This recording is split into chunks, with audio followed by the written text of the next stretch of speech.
Good afternoon and welcome to a Monday edition of the Mark Moses Show podcast. As we're always broadcasting live from the Anidjar and Lavine Accident Attorney Studios. And joining me right now to talk about a great football documentary coming out on the 25th next week for the Thanksgiving holiday weekend. This guy's name is Vance Howard, and we're here to talk about Love Ya Bum. I know the name, you'll figure it out once we talk about it. Vance, how you doing today, buddy? I'm doing great, Mark. Thank you for having me. Appreciate it. I'm a big football fan. We're in the heart of the season, but we're here to talk about the Houston Oilers. What's going on, Vance? Tell us about the documentary. Man, one thing about Bum Phillips, and we've been doing a lot of these, is that, one of the things we wanted to create as a production company is films that would inspire, educate, and uplift. And Bum Phillips really fit that mold. In his 1970s Houston Oilers and the rivalries they had with the Pittsburgh Steelers and the way Bum Phillips took a losing team and turned them into a winning franchise. And then he uplifted the whole city of Houston. I mean, you had this Love Ya Bum phenomenon where people were coming out in droves and filling up the Astrodome. And you had this fantastic coach who was inspirational and educational, and he promoted these players and educated them and uplifted them to become a great players that they are today. We had a lot of Hall of Famers that came out of the Houston Oilers from the Bum Phillips era. How long did this take, the process of putting this together, making, especially you're doing footage from 40 years ago? How did this process happen exactly, Vance? It took about 2.5 years, and so it was a long process. And I've been asked how I got started on it, and how I got started in this documentary, Mark, was I was at a charity event, and guess who was sitting really close to me? But Wade Phillips, Coach Wade Phillips of the Cowboys, the Bills, and he's sitting there. He's a Super Bowl winner. He's got a big Super Bowl ring. And so we start talking about the Phillips family and the Phillips dynasty, because you've got Bum Phillips, Wade Phillips, Coach Wade Phillips, got Coach Wes Phillips, who's the offensive coordinator for the Minnesota Vikings. He also has a Super Bowl ring.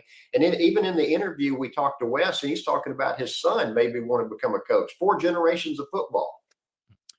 All right. So when you sat down with the family, did they give you instructions? Make sure you make our dad look great. How did that work exactly? Absolutely not. They wanted a documentary that told the truth.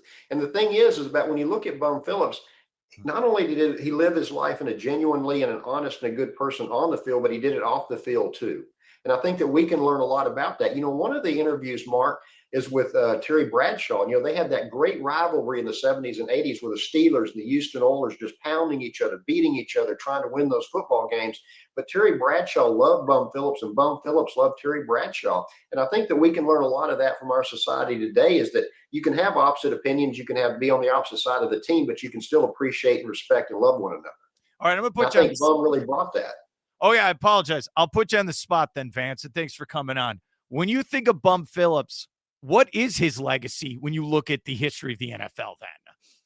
Well, one thing that you look at Bum Phillips, and he'll talk about this in the documentary, is that in World War II, he was there, he was fighting, and he saw men lose their lives, and that really had an impact on him.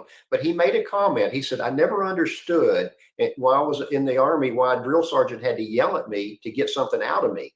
And he said, so he coached differently than that. He coached with being more of a compassionate motivator than screaming at somebody, because he believed that by doing it in a more humane way, in a more kinder and gentler way, you got more out of a player. And if you'll remember, Bum Phillips would have these training sessions once a week where you brought your family in, you brought your kids, your spouse, your dog, and then they would work out together, because Bum felt like you would play harder and fight harder for a family than you would anybody else. So he created that family atmosphere. And I think that's one reason his players loved him so much. That's fascinating, because I talk to coaches all the time who are former players, especially. The way they play, they project that onto their players. It's so interesting that he said, no, I'm going the opposite route, Vance. I'm not going to be yelling nonstop. I love that. Yeah. That's awesome. Does it feel weird when you're doing this? Hey, it's the Houston Oilers, a long history, but there are no Houston Oilers. Now they're the Texans. Was that kind of brought up as well when you think about the history of Houston football? It was, Mark, but we interviewed Amy Adams, and she was so gracious to be interviewed, about Love Ya Bum and the Bum Phillips, because she's that family, they still take a lot of pride in the Oilers, and they take a lot of pride in uplifting the city, and they love Bum Phillips. So they were all behind it. It was such a good story. There's no negative to it. It's all positive. But, one of the great players we interviewed was Robert Brazile, Mark. And one of the reasons he was, he's a Hall of Famer, and he's in the Hall of Fame.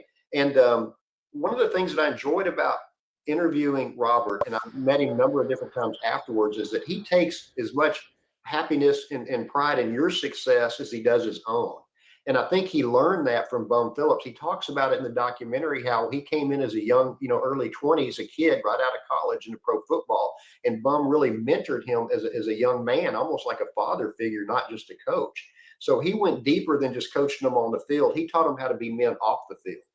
It's fascinating hearing you talk. You make it sound like you're one of his buddies. I know you've been, like you said, 2.5 years deep into this. Would you and the staff to put this together, does it feel like you know him personally, like he was your college buddy now? I feel like I know him very, very well. And if I did know him, I can say I'd be proud to know him. At the beginning of the film, when we were at South by Southwest, as you know, we won the audience award at South by Southwest, one of the bigger independent film festivals.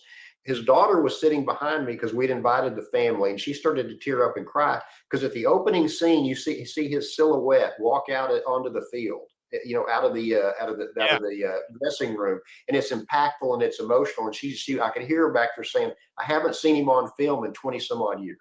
And Yeah. so it really, and all the daughters were there. They were in tears. It was just a wonderful experience. That is really awesome. Thanks for bringing that up. You win that award at the festival. Does that motivate you and the team?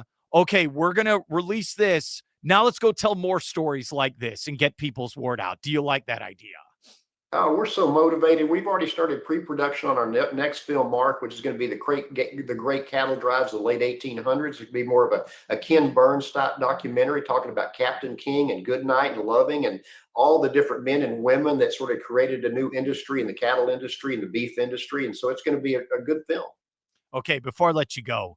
All right, so this will be released. How can we check it out coming up the 25th next week, and especially going into Thanksgiving? It'll be digital. It'll be on all your streaming platforms, Amazon, Netflix, Apple. So it's going to be very accessible to everybody. And it's a great Thanksgiving documentary you can watch with your family. Okay, and then the bonus, I know you're running out of time. Do you have anything signed by Bum Phillips now? Any memorabilia? You need something. I do. I've got a football sitting right here, and I got helmets signed by all the people that we interviewed, and I got a football signed by Bum Phillips sitting here that's going to go in our little museum. It's a great thing. I So, could tell you're not going to sell any of that. No way. no, I'm not. That is my stuff.